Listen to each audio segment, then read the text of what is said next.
weón. Buenas noches a todos, bienvenidos a una edición más de Es probable que hoy muera, que como ustedes saben tiene un propósito simple y es sacar a la muerte del cajón, poner la vida alrededor de la muerte, abrazarnos en este profundo existir en donde aparecen personas como Lina María Jiménez. Hola Lina, ¿cómo estás? Muy bien, Jorge, muchas gracias por invitarme a este espacio.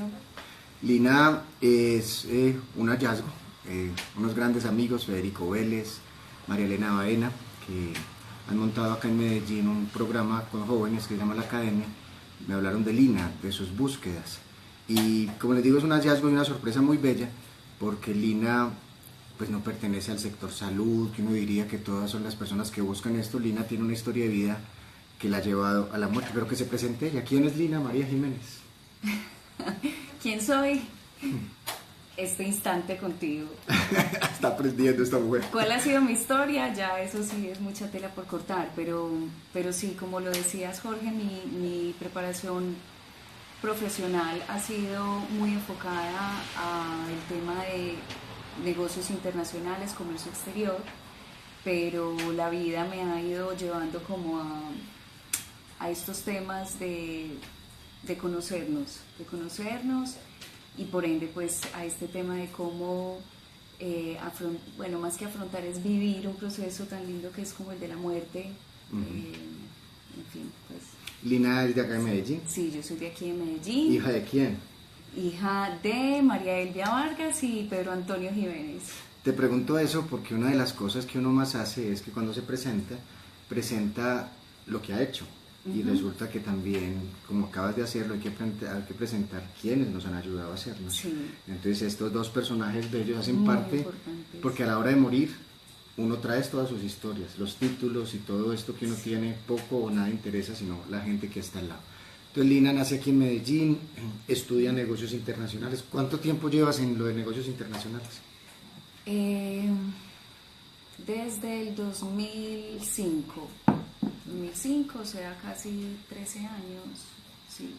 Lo llevo, sí. Mi vida laboral convencional lo llamo yo, ha sido 13 años. Entonces es un mundo desde el desconocimiento, porque yo no de negocios internacionales no sé nada, pero es un mundo, si uno se pone a ver el mundo empresarial basado en resultados, en mostrar datos, en mostrar logros. ¿Qué ocurrió para que de un momento a otro una mujer que está encaminada, preparada para eso, deje el logro para vivir los procesos? ¿Qué ocurrió en la vida de Lina Jiménez? Bueno, mira, yo desde que empecé pues mi carrera profesional siempre fue como tú lo acabas de decir, todo fue muy enfocado a vivir como el libreto, ¿sí? Muchos dirían que soy una mujer más preparada que un yogur porque claro, yo cumplí como todos esos requisitos que era, bueno, graduarme del colegio, me fui a estudiar a Estados Unidos, estudios internacionales con enfoque en ciencias políticas, para estar más preparada pues estudié francés también, luego regresé, empecé mi vida laboral que fue muy en comercio exterior, entonces para estar mejor preparada, entonces hice mi especialización en negocios internacionales. Y por no terminar, pues rematé con la maestría. Y en el 2007 ocurrió un evento importante en mi vida y fue la pérdida o la trascendencia de un primo que amo mucho, se llama Juan Alberto. Y la muerte de Juan para mí fue... obviamente dentro de todo ese proceso fue un revolcón, entre comillas, de no aceptación en principio, de cuestionarme muchas cosas, entre ellas cuál era en realidad el propósito y por qué yo estaba haciendo todo lo que estaba haciendo, de querer cumplir como con un libreto, cumplir con las expectativas que la vida, supuestamente, pero en realidad no es la vida, la sociedad, esta influencia de tus padres que han estado ahí apoyándote y deseándote todo lo mejor y que desde ese conocimiento que creemos tener que es el deber ser, entonces pues toda mi vida se había enfocado mucho hacia esta preparación, ¿sí? Para poder ser. Y a partir de la muerte de Juan, pues yo empecé a hacerme estas preguntas, el por qué estaba haciendo esta maestría, o el para qué, y qué era lo que yo quería hacer en una empresa, ¿sí? Porque qué era la diferencia que yo hacía en apoyar una empresa que exportara más. Entonces en ese momento empecé a investigar sobre la muerte, empecé a leer muchos libros sobre procesos cercanos a la muerte, personas que habían vivido este tipo de procesos, entre ellos el de Elizabeth Kubler, La Rueda de la Vida, en fin, o sea, empecé ya a investigar más y a empezar a hacer ese proceso de introspección, sobre todo porque cuando Juan murió, pues me di cuenta que le tenía mucho miedo a la muerte, o sea, porque yo había proyectado tanto en él que hubo un tiempo muy largo donde yo estuve con mucho sufrimiento y mucho dolor, casi un año, donde yo hablaba de él y todavía se me salían las lágrimas, entonces yo empecé a cuestionarme, esto no es normal, o sea, ¿qué es lo que pasa aquí? Que yo no soy feliz como siempre he sido, o sea, una persona alegre, tranquila, etcétera, y yo decía, yo no he sanado esta muerte y yo no puedo seguir viviendo así, o sea, yo creo que la vida es para disfrutarla, y bueno, y busqué ayuda, entre ellas la ayuda de Luis Carlos Barboto, repito, a través de una hipnosis sané y entendí que el proceso de Juan y su trascendencia en mi familia fue para perdonar, porque fue un proceso violento, o sea, fue un homicidio y este tipo de muertes sí que son tabúes, donde nunca más vuelves a hablar del tema, donde no quieres que te pregunten sobre el tema, donde yo hacía muchos juicios, sobre todo no tanto a las personas que agredieron pues su vida o lo mataron, sino más a él. Yo decía, pero Juan, ¿en qué te metiste? ¿Sí? Entonces empecé a cuestionarme todos estos juicios y dentro de esta sanación entendí que era yo la que tenía que sanar y aceptar su decisión. Aceptar que su decisión era que ya no era necesario estar más aquí, que debía pues, trascender, morir de esta forma para que todo el entorno familiar y yo hiciera este proceso de reencontrarme en mí misma. Y vamos como por partes en esta historia, porque hay una cosa que es común para todos, es que hay algún momento de la vida que nos parte. Sí. En el caso tuyo está la muerte de Juan, en otra persona puede ser una separación conyugal, una pérdida. Una pérdida, exacto. Así que hay un fenómeno, pues yo no te podría decir universal, porque pues habito este planeta, pero por lo menos planetario, sí. Es el de las pérdidas, en donde siempre una pérdida causará una conmoción. Entonces en el caso tuyo hay un cuestionamiento a la vida que estás viviendo. Sí. Porque ahí viene una parte importante, la mortalidad del otro nos cuestiona con la persona, pero además tiene unos ingredientes grandes, la pérdida que todavía vivencias, porque aunque no haya el dolor, pues la historia de Juan sigue viva en ti, y es también como es un homicidio, es este proceso en donde uno se siente pues completamente violado por la sociedad, se siente inseguro, se siente todo eso. No sé si recuerdas, porque ahí es una evocación. ¿Cuáles fueron las primeras emociones que se viven ante una muerte como esta? Separando un poquitico a Juan, o sea, es lo que vives con la sociedad. ¿Cuáles fueron tus primeras emociones y dónde se sintieron? Bueno, pues ese día en realidad era más un tema de shock, porque tú no lo puedes creer, ¿sabes? Para mí era increíble ver un ser. Él medía casi 2 metros, era fisiculturista, o sea, físicamente él era un hombre fuerte. Y cuando yo lo veía, su cuerpo en la clínica con los disparos y esto, con sus heridas, a mí me parecía increíble. O sea, yo decía, esto está pasando, o sea, no lo podía creer. Y ya luego pasé a una emoción de mucho enfado con él, sí, que es lo que te decía ahora, o sea, primero estaba en shock, luego pasé con mucho enfado y luego medida del tiempo tuve mucha tristeza, hasta que ya lo... En ese proceso de tristeza, ¿te aguardaste, te aislaste o lo abriste? Mira, sabes que por mi personalidad tiendo a no expresar mucho y mostrar mi vulnerabilidad, entonces no lo expresaba mucho, o sea, lo que te decía, como que cuando hablaba con personas o me preguntaban, pues se me salían las lágrimas. Pero eso que seguí con mi vida, o sea, seguí en esta empresa trabajando, seguí estudiando, seguí haciendo todo lo que era, o sea, para adelante, ¿sí? Y apoyando mucho pues a mi tía y a mi, pues a su esposo y a mi prima, que nos hemos quedado como hermanas. Entonces en ese entonces no había como cabida para,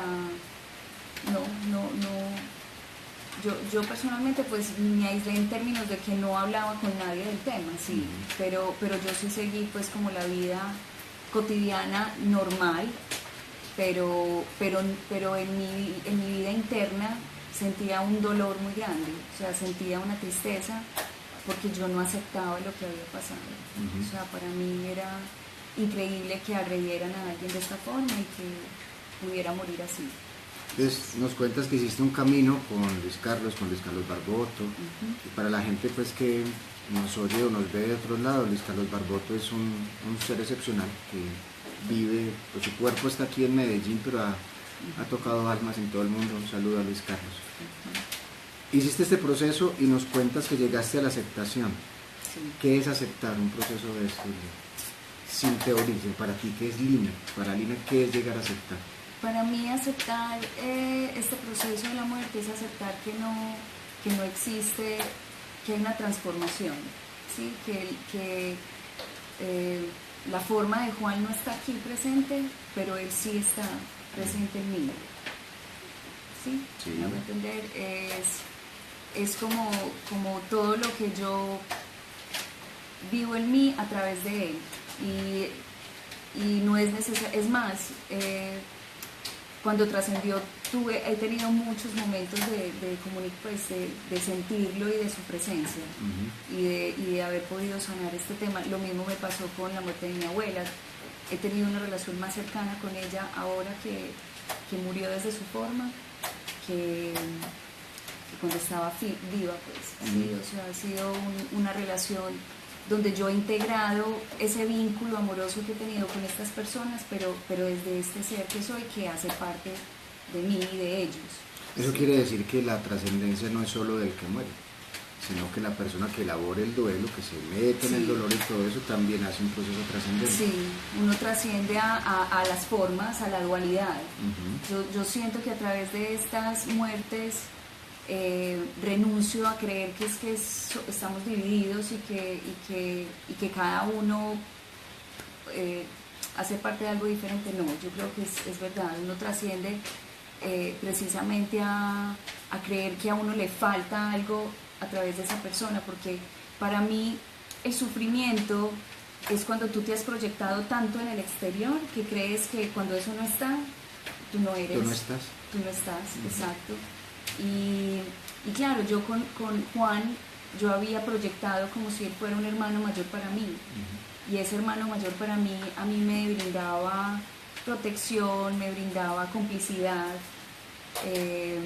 Esto lo entendí no hace mucho también, ¿sí? Con él yo había proyectado muchos momentos de alegría y de que siempre me soñaba con tener un hermano. Yo fui hija única casi 10 años, entonces para mí yo había proyectado eso en él. Y para Lina, la niña, cuando esta persona parte, pues siente que perdió todo esto, pero a medida de que lo he ido trascendiendo, pues entiendo que al contrario, que todo esto que Juan vivió aquí conmigo y dentro de ese vínculo de amor, antes yo me he enriquecido. Entonces esa es la capacidad que también tiene uno si lo decide, de precisamente decidir sí. O me quedo sufriendo, sí, o me salgo de esto, que no significa que salgamos sin dolor, sigue doliendo. Exacto. El dolor se transmuta. Hay un libro muy bello, tú que estás, Lina en este momento está haciendo un máster de duelo en España. Hay una mujer española, Angie Carmelo, sí, que es un ser hermoso. Su último libro, Lina, se llama El Buen Duelo. Okay. Y es un libro bellísimo porque ella está escribiendo este libro de sus 45 años de experiencia en el duelo, pero al mismo tiempo muere su esposo. Wow. Un montón de tiempo juntos. Entonces se combina su sentir y su saber. Sí. Y una de las partes que dice ella al final del libro es muy bella, dice, cuando tú sientes que liberas el duelo es cuando ese ser se integró a ti, cuando te das cuenta que no tienes que amar a la forma, sino al ser, a la esencia que hay ahí. A su energía, que hace parte de mí. Exactamente, es como pensar que ellos ven la vida a través de los ojos de uno. ¿Qué vida les voy a mostrar? Entonces ya se hace un acto responsable, decirle, les vamos a una vida oscura o una vida luminosa. Ahorita que hablabas de Juan, dijiste algo que me mueve a mí mucho cuando la gente llega a ese entendimiento. Dijiste, yo lo amo, porque la gente se acostumbra a decir, yo lo amaba, él era bueno. ¿Qué te lleva a amarlo en presente todavía? ¿Por qué es un amor en presente? Mira, yo hablo en presente porque al yo trascender esa dualidad, yo sé que hace parte de mí, yo me amo a mí, ¿sí? Y todo lo que yo vivo hoy, cuando vivo en presencia de Juan, pues es ese amor que siento por él, ¿sabes? O sea, es como lo que decíamos, o sea, trascendió su forma, pero esa energía se ha transmutado simplemente, pero porque no esté aquí físicamente dentro de esta forma, no quiere decir que no esté conmigo. Y que a través de todos estos recuerdos y vivencias sobre todo, o sea, yo me quedo con todo ese amor que yo siento por él, de todas las vivencias que compartimos, y que al hoy, cada vez que lo invoque y hablo de él, lo puedo, es como si lo estuviera amando y reviviendo aquí. Perfecto. Te pido un permiso un segundo para que leamos que hay gente que nos está hablando. Nos saluda Dalia María Polmonil, que nos dice, qué lindo testimonio, capacidad de decidir si sufro o no. Luz Rodríguez. Luz es una mujer que algún día vas a conocer, Lina, una mujer en México que trabaja con el duelo y con los colibríes de una manera hermosa. Gracias, Lina, por abrir tu corazón y compartir tu camino. Un abrazo. Resiliencia nos dice un amigo tuyo, Federico Vélez Mejía. Pues esos son los comentarios que puedo ver en este momento, no sé si se puedan ver. Lina y yo ahorita compartimos una palabra y es que somos muy ñoños para esto del internet. El tema de las redes sociales. Muy bien, Sandra Peláez nos está saludando. Bueno, Lina, entonces, ocurre esto, que es un proceso que te parte la vida y la muerte también, porque es que realmente te partió la muerte. O sea, sí, cuéntame. O sea, la muerte partió mi vida, pero para vivir mejor.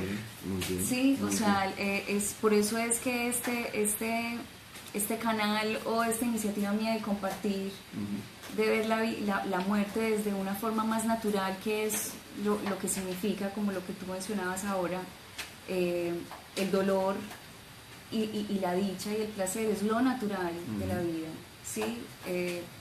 Sentir dolor y sentir dicha, felicidad o placer es natural, o sea, es inevitable, pero pues vivir en sufrimiento o vivir desde la felicidad es una decisión. Entonces, no quiere decir que a través de estos procesos no haya sentido dolor. Claro, mucho dolor, por un momento, hasta que yo vuelvo y me trasciendo y me doy cuenta de que esta persona que no he perdido a esta persona, no he perdido este tema material, no he perdido a mi pareja en el divorcio, no he perdido, sino que al contrario, yo me he ganado a mí a través de estas situaciones y estos cambios. Porque para mí la muerte es como cambios, son simplemente cambios. Pero precisamente cambios, estamos hablando de una mujer que está muy estructurada en un paradigma, en una norma del 1 más 1 es 2, en donde cumplo, en donde me imagino que profesionalmente rendías y todo esto, y viene esto que activa el lado compasivo, el lado amoroso. Sí. ¿Se podría decir que lo activó y lo despertó, o que tú lo traías ahí y que estaba latente, pero que estamos ante un mundo que lo opaca? Sí. ¿Estaba antes? Sí, yo siento que este proceso de... A ver, ¿cómo lo llamo? Es que más que vivir la muerte desde una forma natural, yo digo que era que yo desde siempre había tenido un tema de espiritualidad. Para mí el tema espiritual y trascendental era muy importante desde pequeña. Pero en algún momento, pues por mis temores, por mis miedos, por adaptarme a lo que dicta, ¿sí? A tener un padre y una madre también con su estructura, pues mi enfoque fue a dar desde otra perspectiva, ¿sí? Desde ser una acompañante, una mediadora en los negocios internacionales, pero yo siento que ya mi esencia, donde yo puedo entregar mi 100%, es acompañando este tipo de procesos. Entonces, yo creo que esto sí viene desde mi esencia, pero obviamente por mis miedos estructuré una identidad que puede ser semejante a manejar el mundo más corporativo, a manejar el tema más de logros, de metas, de cumplir, ¿sí? Aquí hay otra cosa muy valiosa, Lina. A todos nos han dicho que tenemos una esencia que viene de la luz, pero es que no nos la creemos, porque tenemos una estructura mental, social que la opaca. Sí. Pero también nos han hecho creer que uno necesita siempre de un golpe como el que tú recibiste para despertar, y eso no es cierto. O sea, despertar es un proceso de ser coherente con la vida, de ir siendo amoroso. Solo que estamos en este momento en un grado de evolución que seres como tú pues necesitan como ese sacudón, como aquí está. Ahí es donde uno dice que Juan, uno de los propósitos que tantos que cumplió, traía eso. O sea, en ese sentido su muerte no fue en vano, ¿cierto? Totalmente.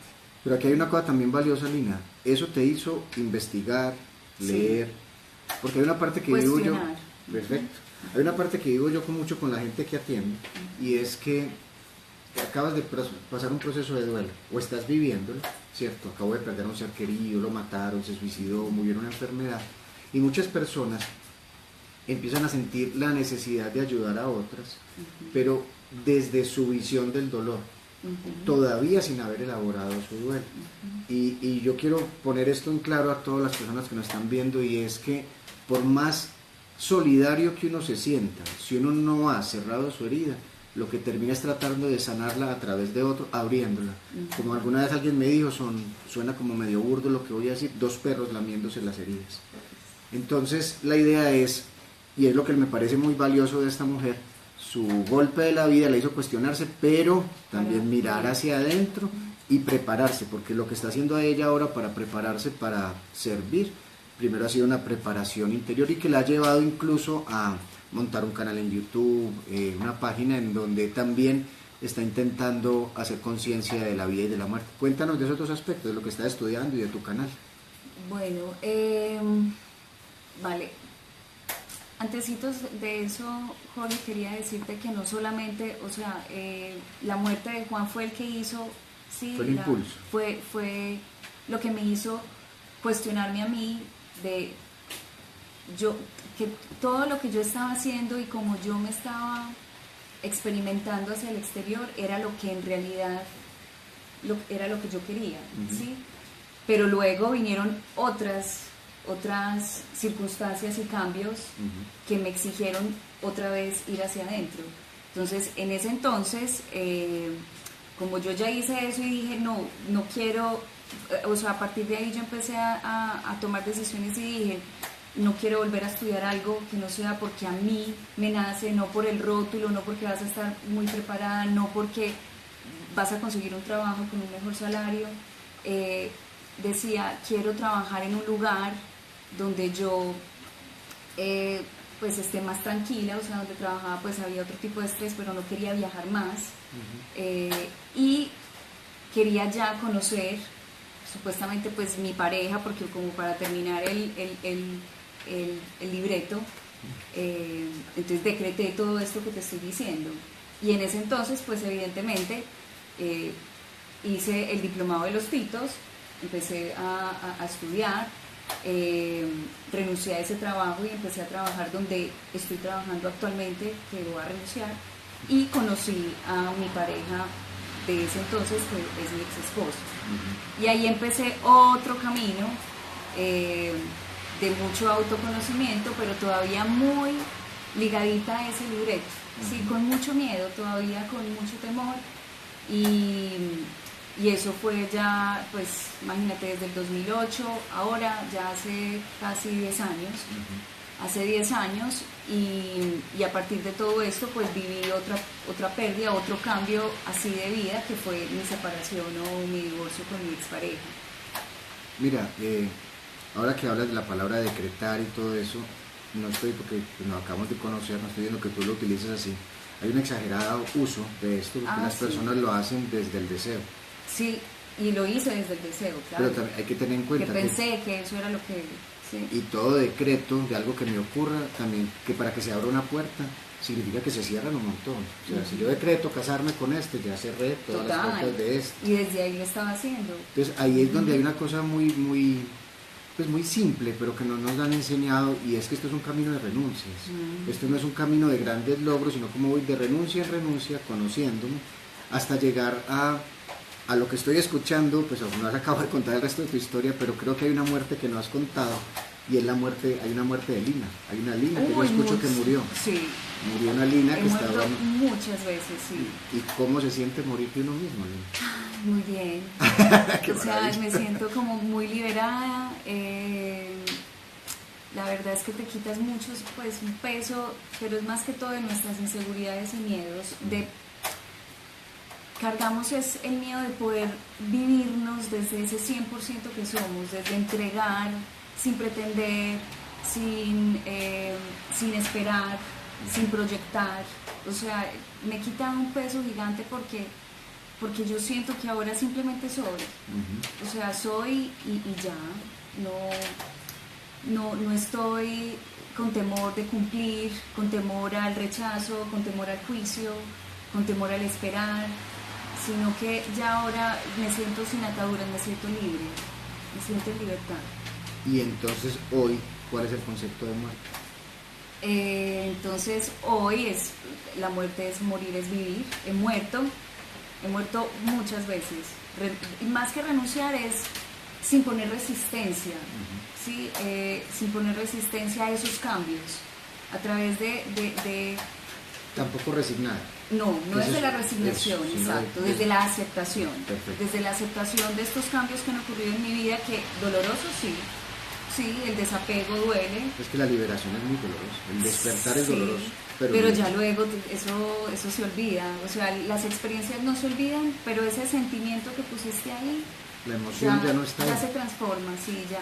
Eso que estás diciendo es como uno de los propósitos del duelo, o sea, es ser capaz de viajar al pasado y volver sin dolor. O sea, la emoción debe estar hoy, nosotros somos un lugar de paso de las emociones. Sí.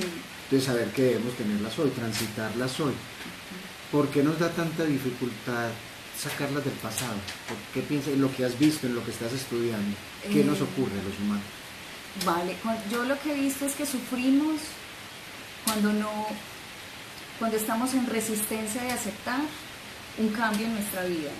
O sea, nos resistimos a aceptar lo que está ocurriendo en el exterior.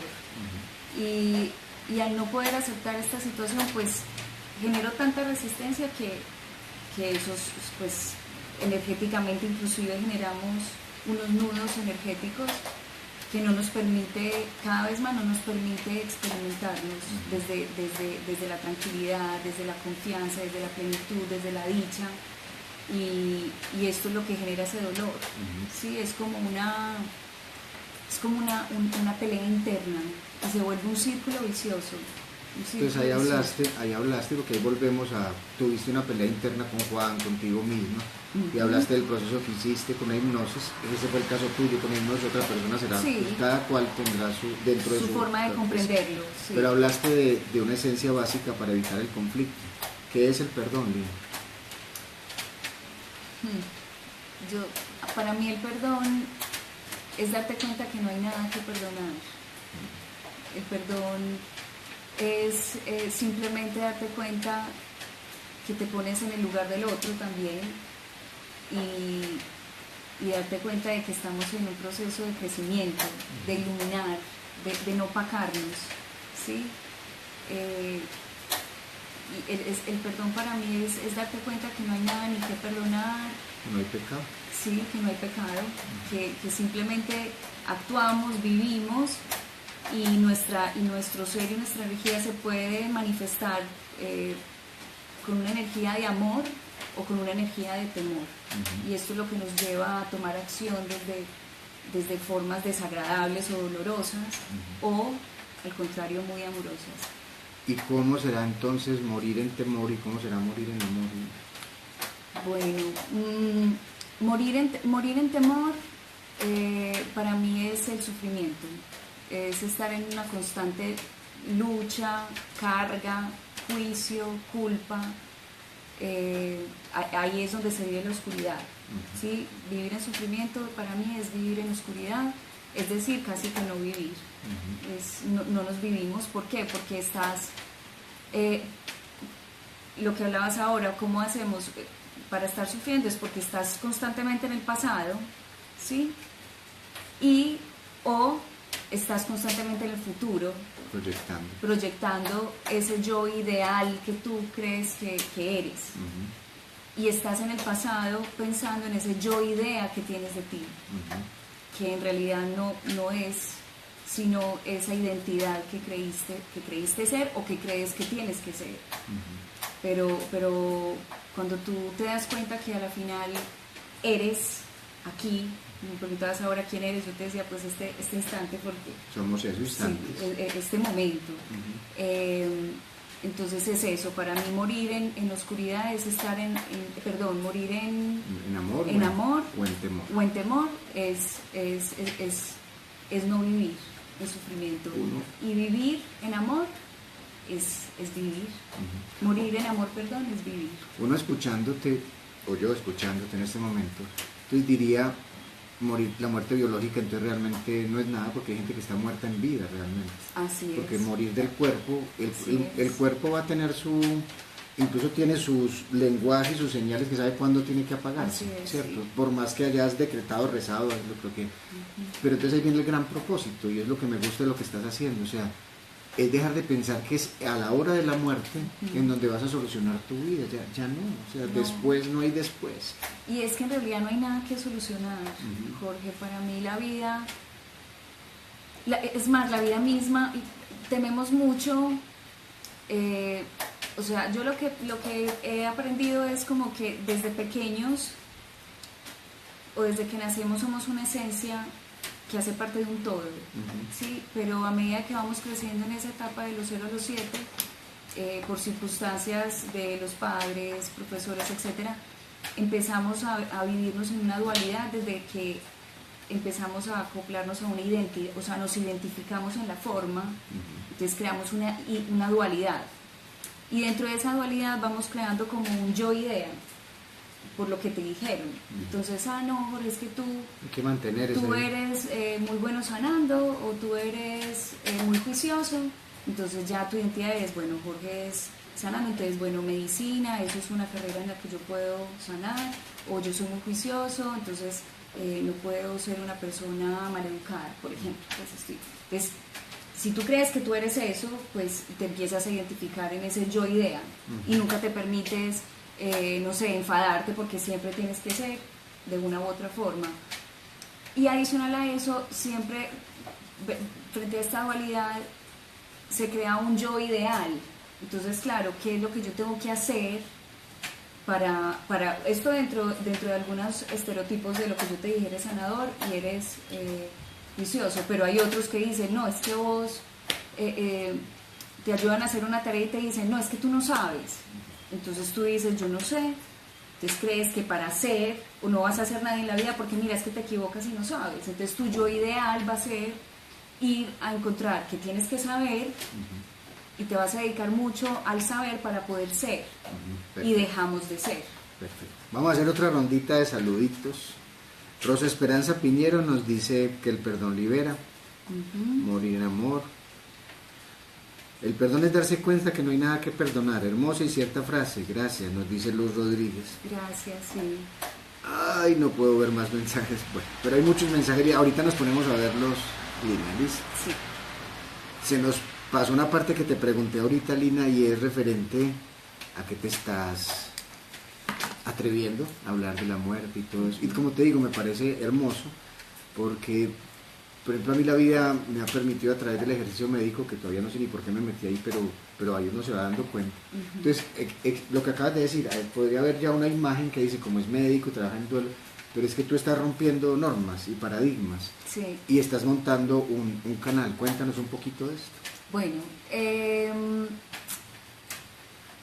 después de esta pérdida que tuve, por llamarlo así, o cambio en mi vida, que fue la separación de mi expareja, mi ex esposo, ahí tomo conciencia de donde yo me sentí ya liberada y decir, uy, ya puedo hacer lo que siempre he querido, porque yo siempre había querido irme a España a estudiar otra cosa que se llama sofrología, pero pues más que otra cosa, la sofrología es el estudio del ser. En realidad esto es de Caicedo, que es un médico muy reconocido allá, que de hecho él es colombiano, pero se radicó hace por ahí, no, pues toda su vida en España.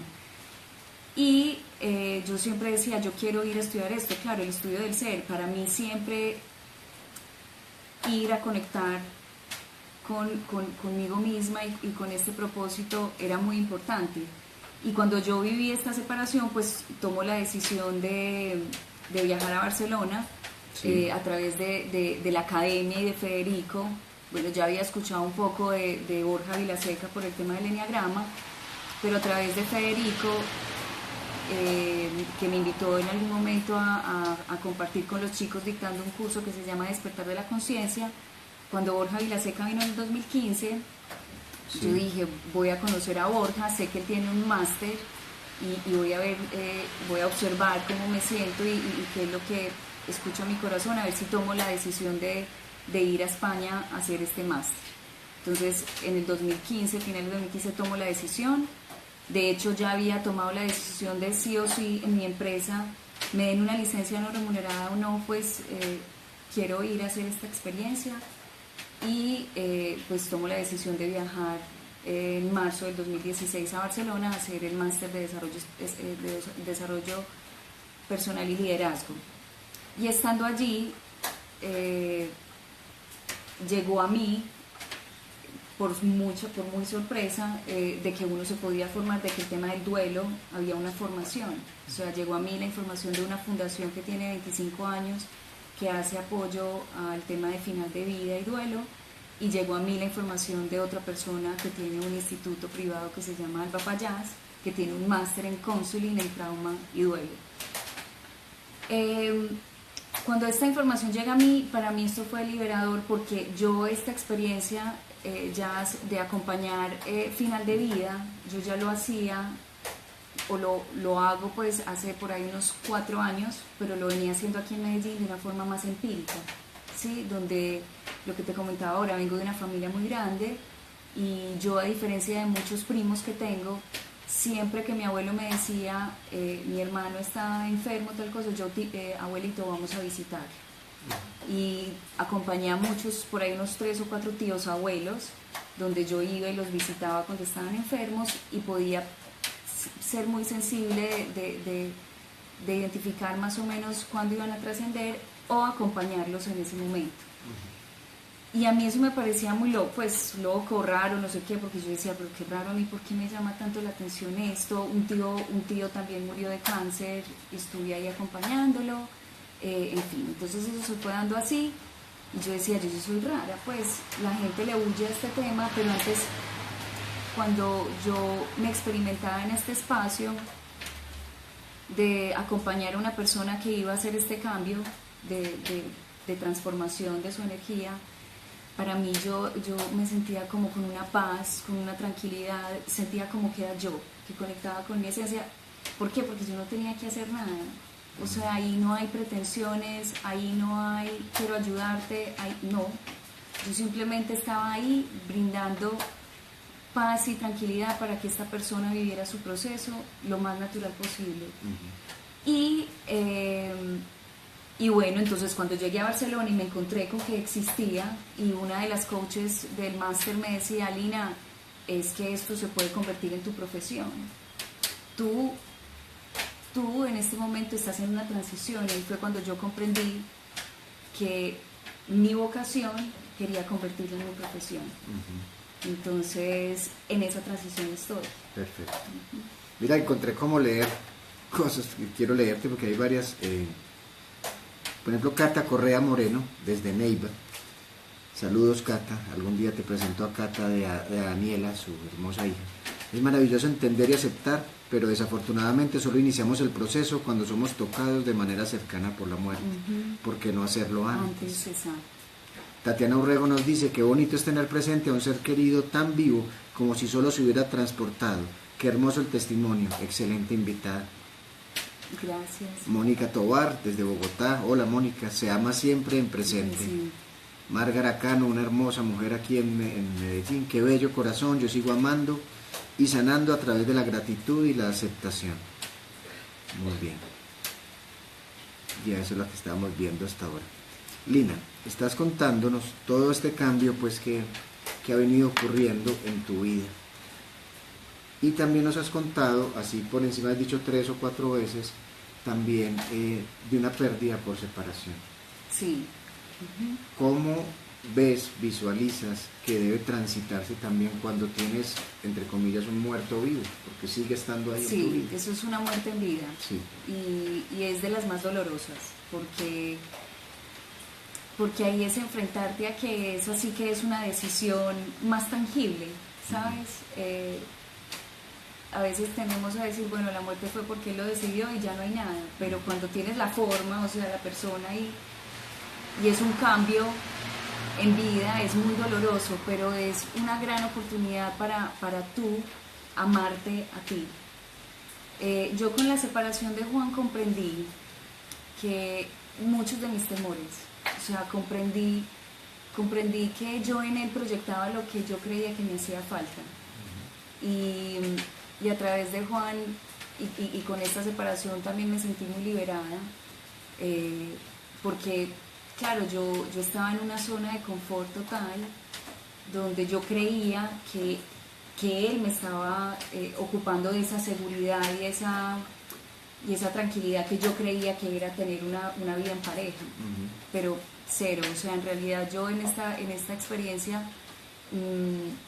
casi que yo me estaba negando a vivir con mucho disfrute lo que se permite ser una vida en pareja, que es vivirte tú al 100% y permitir no, pues simplemente que el otro se viva al 100% y que seamos compañeros de vida y que nos acompañemos. Y aquí yo estaba fundamentando esta relación en mis carencias. Entonces, gracias a esta experiencia que tuve con Juan, pues me di cuenta de una carencia muy grande que yo tenía y que sigo trabajando también, que era muy a nivel afectivo, ¿sí? Entonces, por miedo al dolor, por miedo al sufrir, o sea, yo pensé que al tener una persona con estas características, yo iba a estar protegida, yo no iba, pero claro, pero cuando ya veo que esto no es así, cuando tú ves que has cumplido todo el libreto, que tienes una pareja de unas características, que tienes una vida supuestamente perfecta, pero que tú por dentro estás muerto en vida. O sea, yo sufrí en silencio, sí, sufría mucho en silencio. Y bueno, y ya por fin él tomó la decisión, yo también, y fue muy doloroso, pero yo lo agradezco infinitamente, porque claro, a través de haber identificado esa carencia, pues ahí fue que tomé la decisión de irme a Barcelona, a reencontrarme, a reenamorarme de mí y otra vez a integrar que no me hace falta nada. Pero entonces ahí estás expresando lo milagroso, lo luminoso que es el darse cuenta. Sí. Pero el darse cuenta en el dolor no es fácil. No. Porque nuevamente hemos creado una identidad en donde si hay que tener dolor, hay una imagen. O sea, tenés que ser la víctima. Sí. Y ahí, siendo víctima, jamás te das cuenta. No. Pero también volvemos al punto, hay que transitar la víctima para salir de eso. Claro, yo, mira, viví una relación de 7 años, 3 de noviazgo, 4 de matrimonio, y por mis miedos, yo... O sea, estaba supremamente alejada de mi ser, ¿sí? Porque no era capaz de tomar decisiones. Yo sabía que era infeliz, pero yo, claro, por mi forma de ser, yo decía, no, pero ¿cómo voy a ser desleal? Este es mi esposo, o sea, yo no, o sea, ¿por qué soy desagradecida si lo tengo todo? Pero mentiras, no tenía lo más importante, que era mi amor propio. O sea, yo con él lo que estaba haciendo a través de esta carencia afectiva era mendigar un amor que ni él ni nadie me lo puede dar. Si hubieras muerto en ese momento, ¿cuál habría sido tu última palabra? En ese momento. En ese momento. Cuerpo. Sí, está, si hubiera muerto del cuerpo, sí. En ese momento. En solo una palabra. Una sola palabra. Los budistas dicen que en el momento final, al momento de morir, una palabra, una, Ok. va a ser la síntesis de toda tu vida. Imagínate, una sola palabra. Entonces vamos a ir para esa línea de ese momento. Uy, no, ¿Cuál pues, hubiera sido? no, atrapada. Terrible. ¿Y hoy cuál sería tu última palabra? No, serenidad, me siento completa. Pues mira, Sí. pues no solo vos te estás dando cuenta, pero para que la gente también Sí, mire sí. lo importante que no es hacer ahora una apología del dolor, que decir que necesito el dolor para esto, pero no es el dolor, es el darse cuenta de las historias que hay detrás del dolor. Y está el amor, siempre está el corazón ahí esperando. Pero será necesario que tengamos que tener dolor, será necesario que te diagnostiquen una enfermedad en fase terminal, será necesario que alguien sea desleal para que te des cuenta que el amor está ahí. O sea, está ahí, siempre está ahí. Entonces la idea es que no hay que ir a atacar a la víctima ni al verdugo, hay que abrazarlos a los dos. Pero primero identificar los que hay adentro de nosotros, porque los tenemos. Porque así como somos instantes, somos legión también. Somos todo lo que está ocurriendo en el momento presente. Sí. Háblanos ahorita sí del canal. Bueno, no, pero bueno, listo. Entonces, ¿qué pasa? Ya a finales del año pasado, porque es que hubo otra muerte muy reciente, y para mí eso fue lo que me impulsó a abrir este canal. Perfecto. A finales del año pasado, mi abuelo, bueno, en vida tenía 92 años, y él venía ya muy enfermito. Yo no pensaba venir a Colombia en diciembre, porque ya mi máster terminaba en enero, pero precisamente en una conferencia de cómo vivir el duelo en Navidad fue que tomé la decisión de viajar, porque yo sentía que mi abuelo iba a trascender. Y listo, salí de esa conferencia un domingo y el lunes me compré el tiquete y aquí el 3 de diciembre estuve. Y para mí esta experiencia que tuve en acompañar a mi abuelo, porque a mí me generaba mucho dolor y hice un medio duelo antes de venir, porque claro, para mí era muy difícil aceptar que yo había acompañado a tantas personas en este proceso y mucha gente que ni siquiera conocía ni tenía un vínculo afectivo. No poder acompañar a mi abuelo era como que me generaba mucha tristeza. Y yo dije, no, o sea, viajo, ¿sí? Entonces viajé y el proceso que viví con mi abuelo acompañándolo fue muy enriquecedor y me hizo caer en cuenta en lo mucho que sufren las personas o que podríamos sufrir por todas las creencias, por todas las ideas, por todas las taras mentales que tenemos en la vida y que al momento de la muerte no nos permiten vivir esta transición con tranquilidad. Y viví con mi abuelo, una persona que pues de formación y por su familia fue una persona muy católica, y él le tenía mucho miedo a la muerte. Y él sufría de una deficiencia pulmonaria, tenía EPOC. Enfermedad pulmonar obstructiva crónica. Sí. Muy bien, bueno, tú eres el médico aquí. No es para que la gente también lo entienda. Sí. Entonces él, hubo momentos en que en esos fue muy lindo porque mira, yo llegué y se enfermó y estuvimos en la clínica como 8 días. Yo lo pude acompañar durmiendo con él como 2 días muy completos, y se alivió. Pasamos 24 y 31 y faltando 4 días para que yo me regresara a Barcelona, entró a la clínica nuevamente. Y en ese acompañamiento que hacía con él pues se estaba asfixiando, y obviamente la asfixia, ¿qué es lo que significa? Uno de que muere porque eres médico. Al fin de cuentas es un paro cardíaco. Un paro cardíaco, pero es, sí, o sea, cardíaco o muerte cerebral. No, tu cerebro puede pararse, pero mientras el corazón no para. El corazón, bueno, entonces un paro cardiopulmonar, respiratorio. Entonces, claro, él cuando llegaba a la clínica ese día, él no era capaz de calmarse, era, sí. Entonces, hablando con él, yo le decía, abuelito, ¿a qué le temes? Entonces él me decía, es que yo no sé qué va a pasar después. Claro, dentro de su creencia católica, pues para él morir, la posibilidad de ir al infierno o estar en un juicio era lo que él creía. Entonces estaba con mucho temor a dónde iría y qué era lo que no se había perdonado a sí mismo. Por más bueno que fuera. Por más bueno que fuera. Entonces, en esas conversaciones, pues yo me adapté a sus creencias. Entonces yo le decía, no te preocupes, para él existía el cielo, en el cielo te vas a encontrar con tus hijos, con tus hermanos, con tus padres, y no hay nada que temer, ¿sí? Entonces él entraba en calma nuevamente, pero el día que murió, por ejemplo, a mí me tocaron 2 de estos ataques y estaba sufriendo de una forma que yo decía, Dios mío, no, en vida es donde podemos empezar a comprender lo que significa esta transición en esta tierra. No esperar hasta morir, que puede ser en cualquier momento, y vivir ese proceso con tanto sufrimiento y tanto temor. Entonces yo eso fue lo que me impulsó, y yo dije, yo quiero empezar a transmitir ese mensaje de vivirnos, porque en realidad perderle el temor a la muerte es vivir en conciencia, viviéndonos desde la dicha, desde el disfrute, no siendo esa identidad o ese personaje que el exterior hemos creído que nos exige, sino siendo nosotros mismos. A partir de ahí es que vamos a comprender que en el momento que morimos o muere un ser querido al cual tenemos un vínculo, pues no estamos perdiendo nada, simplemente es un cambio. Desde la palabra suena bonito. Sí, claro. Pero todavía estamos en ese proceso de aprendizaje. En donde, porque es que hay una, ahorita que hablabas, estamos muy llevados a utilizar la palabra simplificando el dolor. Entonces, Sí, por ejemplo, no, uno ve que a la gente, fuerte, ¿sí? Hay gente que le dicen, es que no hay muerte.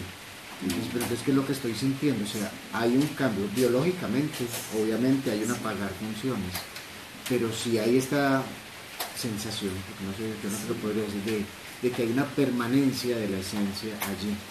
Pero solo lograremos tener más fuerza en esa esencia si transitamos el camino de hablar de la muerte. Exacto. Porque es que no podemos seguir siendo la única especie que sabe que se va a morir, sabiendo además que pues, tenemos un tiempo determinado, más de 110 años no vamos a pasar. La medicina ha logrado aumentar tiempo de vida, pero no vida, pues no vida dentro de ese tiempo. Exactamente. ¿Por qué no aprovechar para esto? ¿Cierto? ¿Cómo es tu lenguaje ahora con tu familia entonces? Ahora que hablas de la muerte y de todo eso. Eras bicho raro antes, pero ahora... He sido el bicho raro muchas veces, sí. He sido el bicho raro. De hecho, de pequeña mi papá me decía Teresa de Calcuta o la abogada del diablo, porque siempre he sido muy impulsada como a estos temas, al servicio y a trascender pues como ese personaje egoico y más ir al interior. Claro, pues el diplomado de los Titos lo hice ya desde el 2010, ya hace como 8 años. Entonces claro, cuando yo empecé con esto, pues en qué secta te metiste y bueno, y todos los juicios que existen. Pero hoy que mis padres ya me ven que yo soy feliz, que ven que vibro con poder compartir esta información, que esto a mí me motiva y me anima al hacer. Hoy ellos aceptan y me apoyan para que me regrese a Barcelona. Qué bonito. Sí, no estando de acuerdo dentro de sus creencias aún, pero por lo menos ya me manifestaron que me apoyan. Y eso para mí es muy importante. Esa es la esencia de la aceptación. Aceptar una cosa no significa estar de acuerdo Estar con de ella. acuerdo, exacto.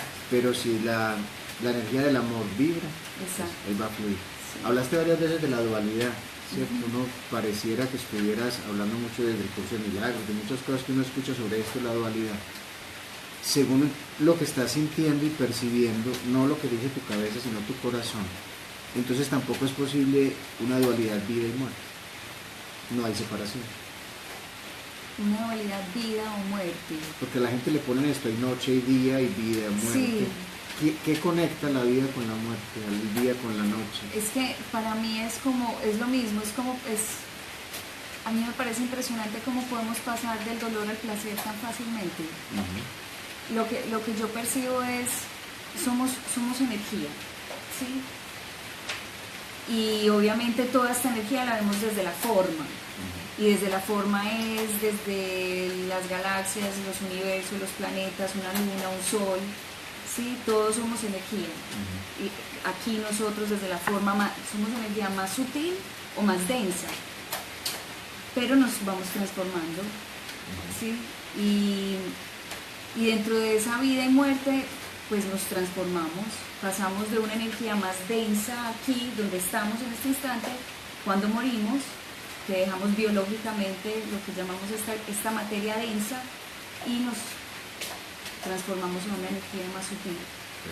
Así es como lo veo desde mi corazón, desde mi entendimiento, pero obviamente si le preguntas a mi ego, pues claro, aún se me dificulta en ocasiones, no creas que yo la tengo así tan clara. Bueno, y el día que estés diciendo que estés por encima del bien y del mal, estás más equivocado. Sí, exacto, así es como, cuando tú me lo preguntas, así es como yo lo veo y lo puedo sentir, más no tengo pues las evidencias racionales para poder explicarlo, ¿sí?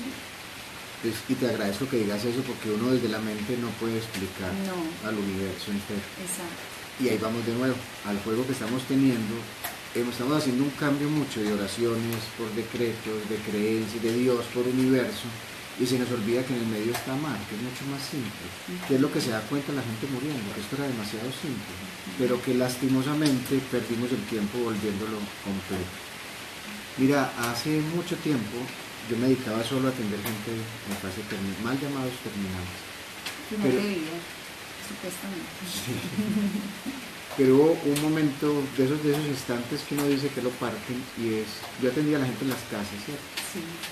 Entonces estaba atendiendo a una persona en Girardota, que es una población pues cercana aquí de Medellín.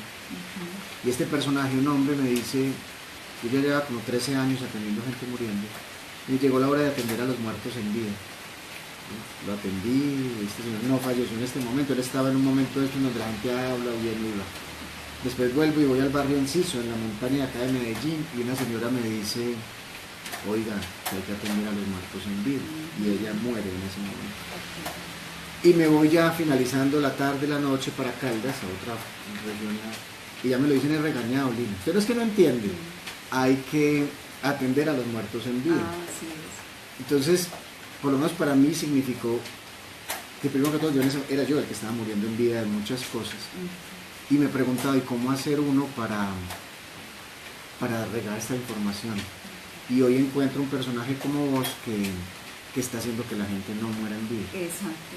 Eso es Y lo que, sí. de verdad te digo, agradezco que hayas aparecido, agradezco que en la vida no nos creamos el papel. Exacto. Porque ya traías un papel, ¿qué te iba a decir la vida con esto? No sabemos, pero estás feliz por el momento, Sí, por el instante. Sí, yo confío en que soy. Sí. Pero para eso hay que morir. Y yo te agradezco que hayas muerto. Muchas cosas. Y que le digas a la gente cómo no morirse en vida. Vamos terminando el programa ya. Entonces imagínate que hay gente muy bella que nos oye de Argentina, de México, de Paraguay, de un montón de partes. Y estás teniendo la oportunidad, habrá más de uno que está en duelo o que está al lado de alguien muriendo. Así que la esencia de Lina, todo este ser interior, pues tendrá algo que decir, que los entrego a todos. Vale, gracias Jorge. Ay, Dios.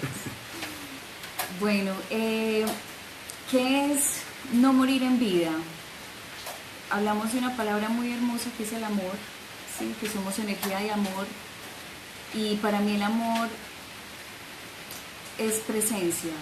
Para mí el amor es presencia presente, porque cuando tú estás en presencia y en presente, te vives a ti mismo y te permites vivir a otros. Y cuando tú estás viviéndote a ti y viviendo a otros, amas. Cuando no te permites vivir en presencia, pues tus pensamientos te llevan a recuerdos del pasado o a cosas por hacer en el futuro, y ahí no vives porque estás en un tiempo que no existe. Entonces para mí el amor y vivir en vida es la presencia, es estar en presente, es conectar con estas personas que te rodean en cada instante. O sea, cuando estás disfrutando, así sea contigo mismo, pues disfrutando de todo lo que te rodea en cada momento. Cuando vas caminando por la calle, que observes que vas a cruzar de verdad el semáforo, que te estés disfrutando el clima, que te estés disfrutando observar a las personas, no sé, disfrutarte, simplemente contemplar. Hay una palabra muy linda que es el contemplar.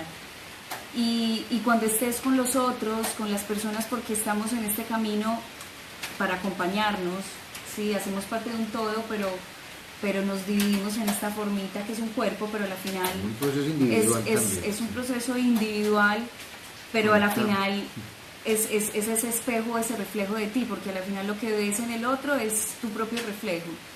Entonces, para mí el amor y vivir en vida es vivir en presencia, es decir, en presente. Muy bien. No nos contaste el canal, ¿cómo se llama? Bueno, es que yo soy una inexperta en estos temas y bueno, yo te agradezco a ti que me invites porque la idea es yo poder seguir yendo más a la acción y poder compartir este pensar y sentir.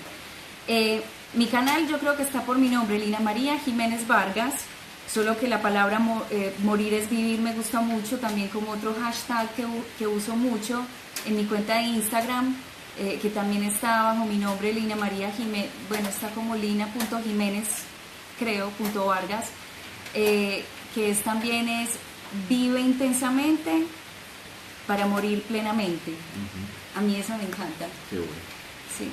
Les agradezco mucho a todos este rato con un ser tan bello, un ser que nos muestra que la muerte puede que nos cambie los planes, pero nos ilumina la esencia.